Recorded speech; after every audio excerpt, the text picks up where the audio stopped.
राधे राधे प्यारे दोस्तों, a very good morning to all of you. कैसे हैं आप सभी लोग? आशा करता हूं आप लोग बहुत अच्छे होंगे।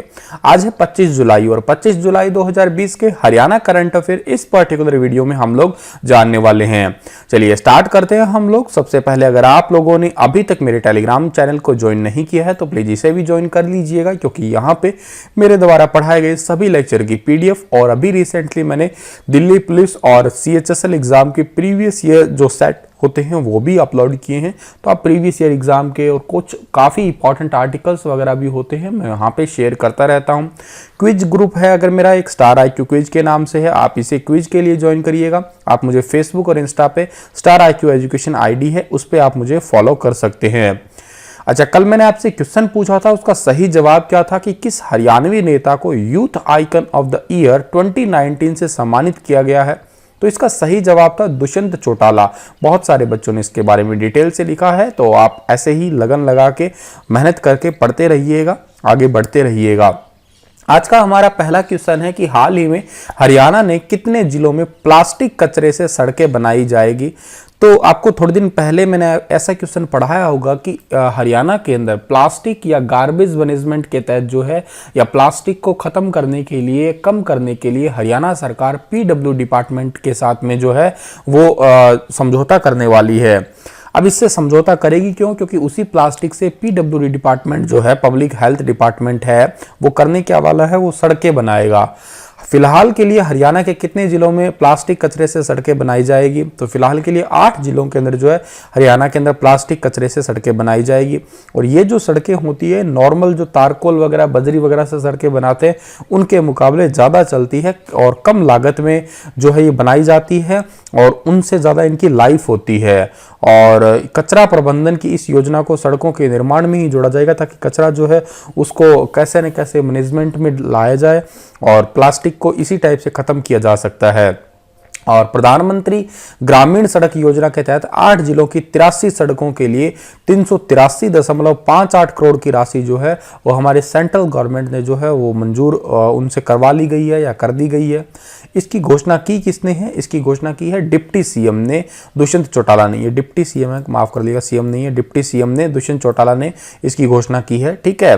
और इसके लिए कहाँ पे बनेगी? चरखी दादरी में 108 किलोमीटर जो से भी ज़्यादा सड़कों की लंबाई होगी, 11 सड़कें बनेगी यहाँ पे। अच्छा, झज्जर के अंदर 73 किलोमीटर प्लस की लंबाई होगी सड़कों की, यहाँ पे 14 सड़कें बनेगी। जींद के अंदर जो है 117 किलोमीटर और 9 सड़कें बनेगी।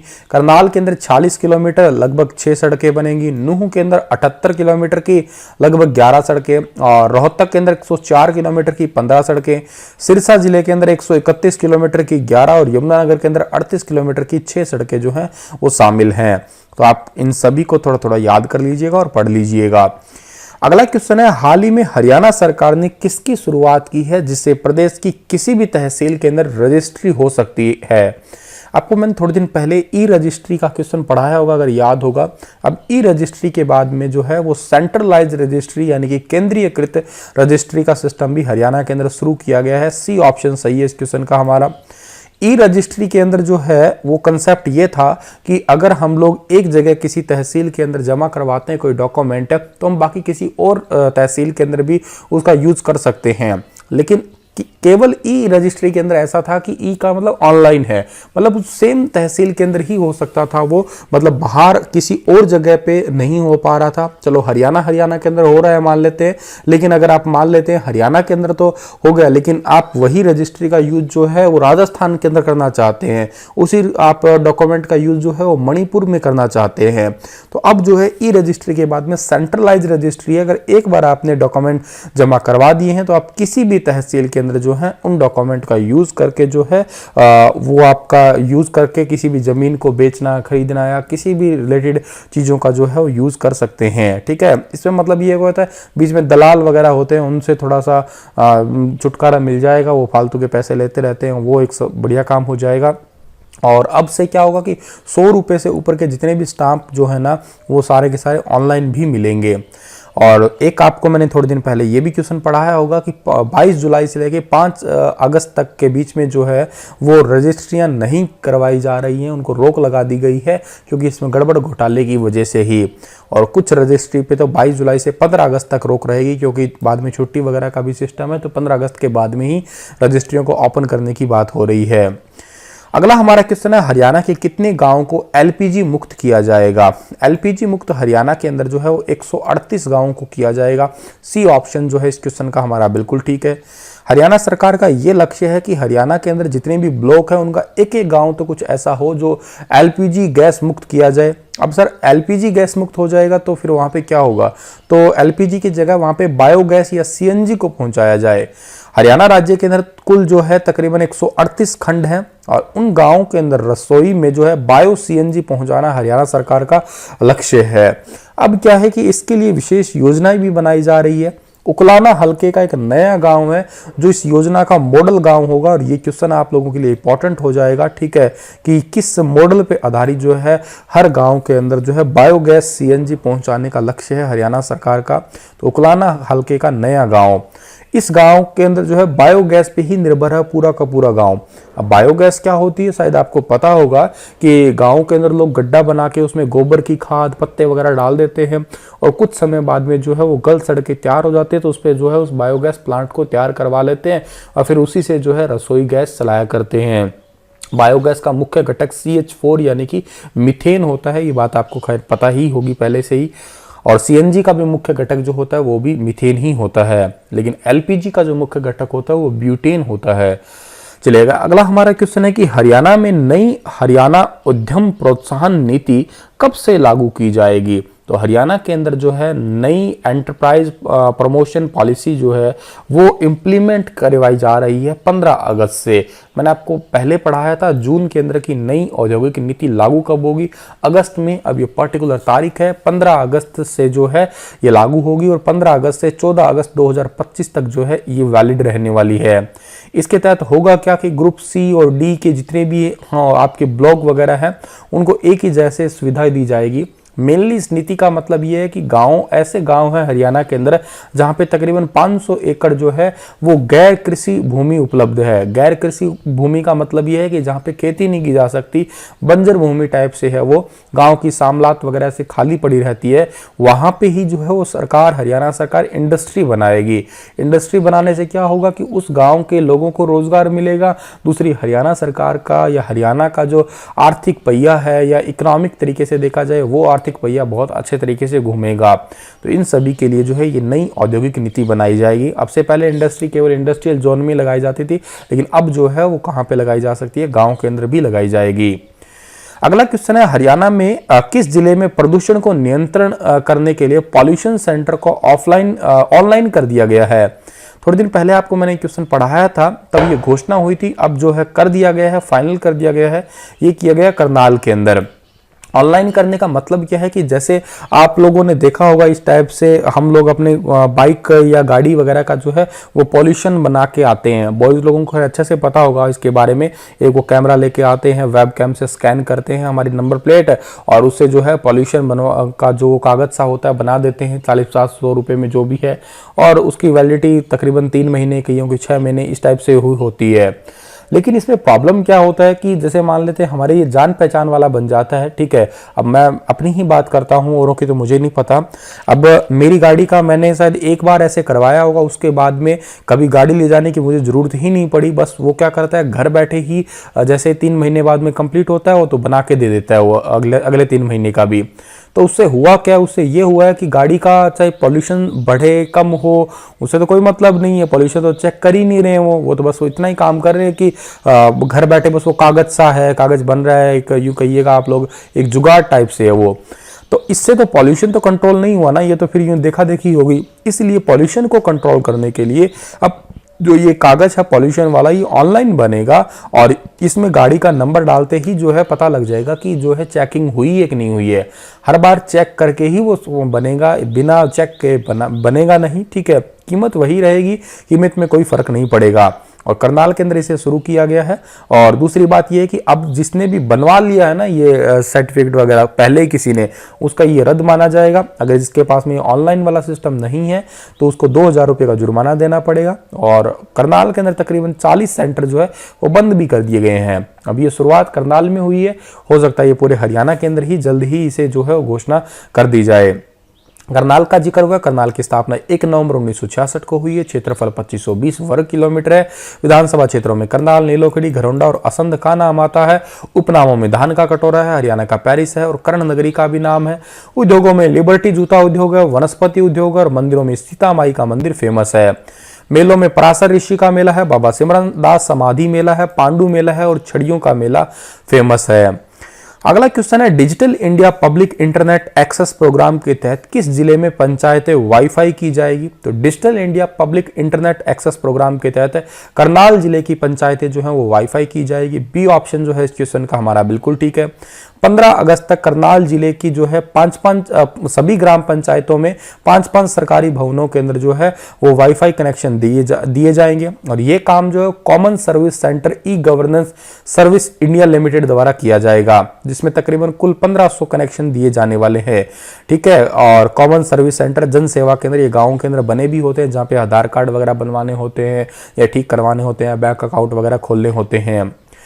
हाल ही में हरियाणा सरकार द्वारा कितने आईएएस अधिकारों को जो है पदोन्नत किया गया है, प्रमोट किया गया है? तो अभी हाल ही में हरियाणा के सरकार द्वारा 7 आईएएस अधिकारों को जो है प्रमोट किया गया है। 2004 बैच के ये अधिकारी हैं। 1 जनवरी 2020 से ये सुपर टाइम स्केल के अंदर जो है प्रमोट किए गए हैं। अब ये प्रमोट होके क्या हो जाएंगे? प्रमोट होके सचिव और आयुक्त रैंक के अंदर आ जाएंगे और इनका जो आईएएस मैट्रिक्स पे लेवल 14 के अंदर एंटर करेंगे, जिससे इनकी सैलरी भी बढ़ेगी। अब ये 7 है कौन कौन से? एक तो है आशिमा बराड़, इस समय मुख्यमंत्री की उप प्रधान सचिव हैं ये, और जगदीप सिंह है विशेष सचिव हैं, पीसी मीणा है महानिदेशक सूचना और जनसंपर्क विभाग के, संजीव वर्मा प्रबंध निदेशक है हरियाणा बीज विकास निगम के, शेखर विद्यार्थी है आबकारी एवं कराधान विभाग में सचिव, ए श्री निवास प्रबंध है Haryana dairy development cooperative federation, Anita Yadav है ये निदेशक है हीपा गुरुग्राम के अंदर है। ठीक है। तो ये फिलहाल जो है इनको प्रमोट कर दिया गया, इनकी सैलरी वगैरह सबकी जो है बढ़ चुकी है। हाल ही में डीएफसीसी ने दुनिया की पहली विद्युतीकृत रेल सुरंग का निर्माण किया है। सुरंग गलियारे के किस खंड पर स्थित है? तो ये जो सुरंग जो बनाई गई है, दुनिया की पहली जो है इलेक्ट्रीफाइड रेल टनल बनाई गई है। ये रेल टनल जो है हरियाणा के कौन से कॉरिडोर सेक्शन के अंदर आ रही है? ये रेवाड़ी दादरी के अंदर आ रही है। ए ऑप्शन जो है इस क्वेश्चन का हमारा ठीक रहेगा। और सोहना अरावलियों के माध्यम से डबल डेकर कंटेनर चलाने के लिए ये बिल्कुल फिट है। और सुरंग जो है ये रेवाड़ी दादरी खंड के अंदर स्थित है। अच्छा, इसको बनाया किसने है? इसको बनाया है dedicated front corridor corporation DFCC ने। इसका हेडक्वार्टर कहाँ पे है? न्यू दिल्ली में। और उसकी स्थापना कब हुई है? 2006 के अंदर हुई है। हाल ही में भारतीय कुश्ती संघ ने हरियाणा के किस जिले में भारतीय कुश्ती संघ का अभ्यास शिविर शुरू करने की घोषणा की है? यानी कि जो हमारा भारतीय कुश्ती संघ है, यानी कि इंडियन रेसलिंग एसोसिएशन है, उन्होंने अनाउंस किया है रिसेंटली कि रेसलिंग प्रैक्टिस कैंप जो है वो हरियाणा के कौन से डिस्ट्रिक्ट में लगाया जाएगा? ये लगाया जाएगा सोनीपत के अंदर। ठीक है। ए ऑप्शन सही है इस क्वेश्चन का हमारा। ये पहले बेंगलुरु की बात हो रही थी, लेकिन अब जो है सोनीपत के अंदर होगा। ये सोनीपत में मेल के लिए होगा और फीमेल के लिए लखनऊ के अंदर होगा ये। और इस पे ओलंपिक वेट कैटेगरी के लिए आयोजित करवाया जाएगा ये कैंप। पहले इसके अंदर जो है प्रैक्टिस वगैरह करवाई जाएगी। लॉकडाउन के जितने भी नियम हैं उनको भी जो है अपनाया जाएगा। और एक साथ ही एक ही विश्व चैंपियनशिप टूर्नामेंट होगा इस साल में 12 से 20 दिसंबर के बीच में सर्बिया के बेलग्रेड के अंदर खेली जाएगी ये। और जो इंडियन रेसलिंग फेडरेशन है, इसकी स्थापना 1948 के अंदर हुई थी और इसके वर्तमान अध्यक्ष है ब्रजभूषण शरण सिंह है। सोनीपत का जिक्र हुआ, इसकी स्थापना 22 दिसंबर 1972 को हुई है। सोनीपत को एटलस सिटी ऑफ हरियाणा कहते हैं, एजुकेशन सिटी ऑफ हरियाणा कहते हैं, गोल्डन सिटी ऑफ हरियाणा भी कहते हैं।